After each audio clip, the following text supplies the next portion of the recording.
1907.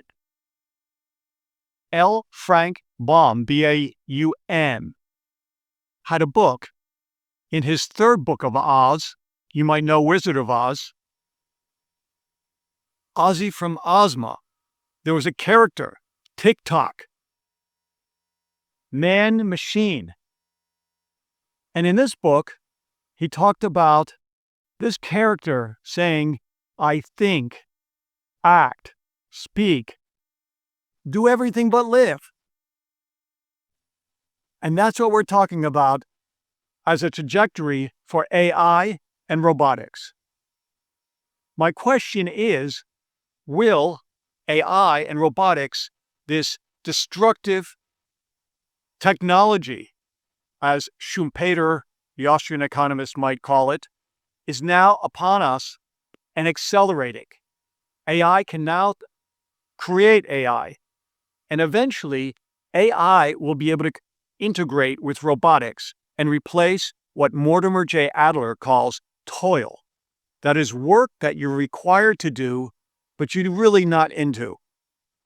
And replace it with something called leisure, but work leisure, not doom scrolling or amusement, as Mortimer J. Adler or even St. Thomas Aquinas would imply. That is, mankind can now pursue the things, we are liberated to pursue the things that we are made for. But the question still stands, can this destructive force of technology, disruptive force really, create human happiness? And my answer is no. The Amish don't have AI, they don't have robotics.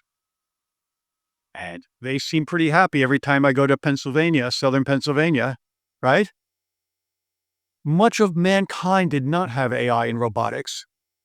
And many of us remember before the computing age and before the internet age. We were pretty happy then, the wonder years. So first, let's look at what AI is and where it came from. Initially, in the evolution of human culture and man, there was initially speech and language, and then storytelling, which was a transmission of cultural values and even technical knowledge. Subsequently, writing, and then books, and then a library. And a library was where you could access information through an index.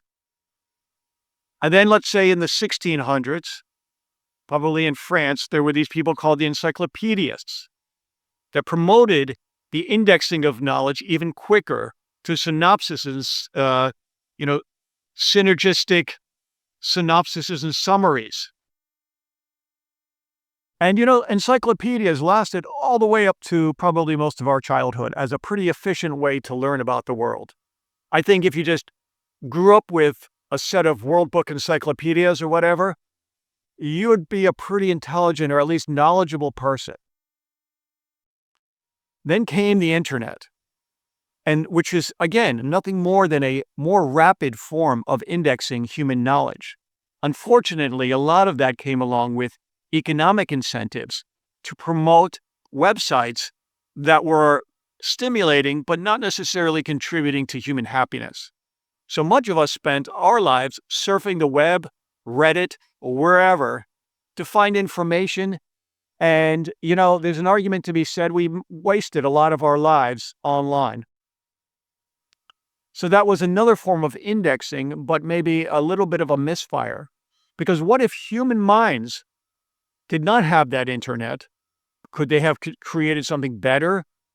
Maybe if there was another form of indexing? All this time we've wasted doom scrolling and searching and just looking really was a form of dopamine amusement rather than true pushing the envelope forward creative thought processing. Then came AI. And in the initial language models, it's nothing more than a rapid form of indexing again. Even when you type in a query, you see it's searching things like Reddit and, trusted sites. But then there's another iteration of that, which will be extrapolation. And that will try to emulate human thought and human thought processes. Right now, language models are accelerating so fast, is very difficult to, comprehend, and the fact that they improve upon themselves. But ultimately, no matter where this goes, and you can project it 10,000 years or 200 years in the future, integrate it with robotics, silicon-based robotics, we come back to Tik-Tok in the third book of Oz, that it can speak, act, talk, walk, do everything but live, because consciousness is something very radically different. So to the end, we may have these, we'll say thinking beings, but not aware beings, sentient beings, non-silicon, organically based, but maybe silicon-based, doing the labor for us, the toil, basically replacing 99% of all human toil and work. And it begs the question, what will we be doing? And Mortimer J. Adler, in his, Uncommon Common Sense, Philosopher for the Everyday Man, which is really a synopsis of St. Thomas Aquinas, he answers, hopefully we'll be pursuing the things that we were made for, exploring things like the great books and ideas, and exploring why we are something and not nothing, not in the physical sense, but in the existential sense. What were we made for? What is it that makes us human, and how we can progress along those lines in a positive way? Unfortunately, most people will probably get sucked into the web of doom scrolling, dopamine rushing, and the ultimate end, if you envision it, is a human just laying in bed where a robot tends the field in his backyard, grows the crops, another robot hovercraft prepares the meal and serves it to the human, while they lay there just being satiated by robots in any way possible, in quotes. And even being connected to some sort of digital alternative 3D reality that almost emulates this reality, kind of like a matrix situation. But does that bring happiness? Is that the ultimate conclusion for this accelerated AI robotics that we're going on that we can't even envision in 100 years, 1,000 or 10,000 years? Obviously, there's going to be some sort of limitations, not government imposed or anything, but, maybe resource limitations, weather changes, and, just something that humans can't navigate. So not every human being will have the right to just lay in bed and to be satiated by silicon-based robots serving them. But ultimately, the question goes back, are the Amish happy? They don't have AI, and every time I go there, the children are running in the streets, laughing, playing chess, doing their games. And I think this begs the question, what is this life about? Were people in the 1800s, you ever see, Monet-type paintings, were they happy then reading books? Don't you think that there's a danger for humanity that we may fall into this trap of just lower appetitive drives dominating our day-to-day existence? Idle hands are tools for the devil, and we will be sucked into something that we can't get out of. So the question for you is really how to design your life. Oh, and by the way, I'm going to reiterate my claim that AI, no matter what it claims it couldn't do in the future, is still limited by our evolutionary architecture and our ability to understand why we are something and not nothing. Why is there anything at all? It may claim that it may be able to understand and answer these existential questions, but it will never answer these. So we're left with the human condition. And again, I back up my claim that interstellar space travel is almost, but not totally impossible, but definitely in our lifetime. So we're just stuck on this planet. So AI is very good with coding for satiating things, but not for solving, even today, human problems.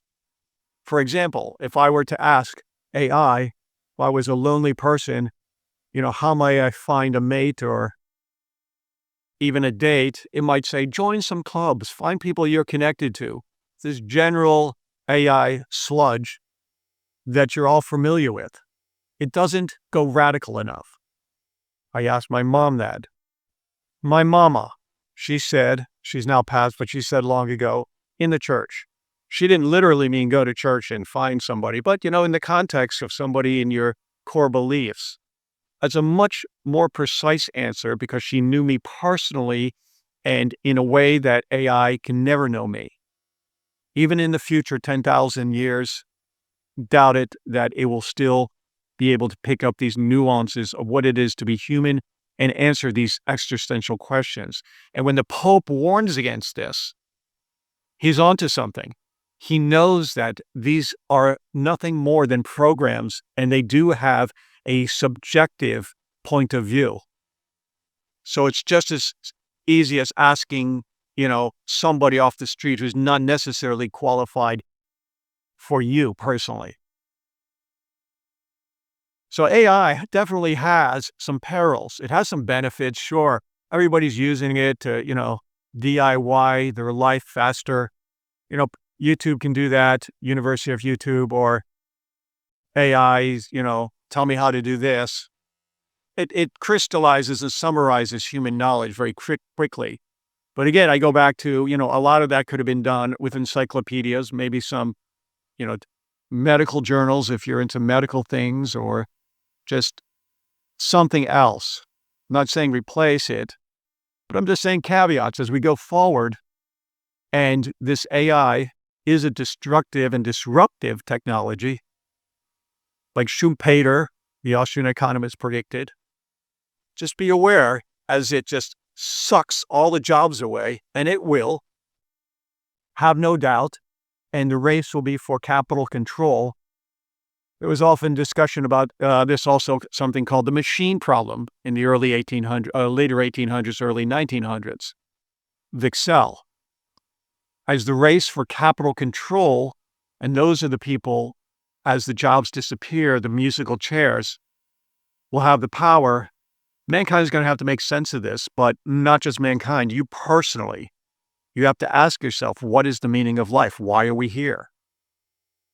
Why are we something and not nothing? Why is there anything at all? How am I going to live my life if everything becomes leisure work rather than toil work?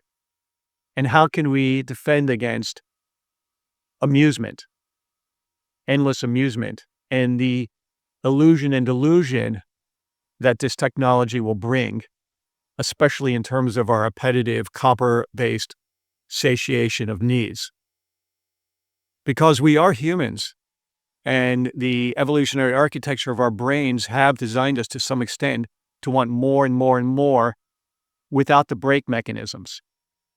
It's only this spiritual connection somewhere between earth and angels that we exist, that, as Plato said, we have to live with the gods, the small g gods. I believe in the big G. So that's my thoughts. And you might want to check out the third book of Oz. In 1907, it was already addressed because fate has a strange sense of irony, and that's the way it looks like humanity is going. Let's hope for a better future. This is really not to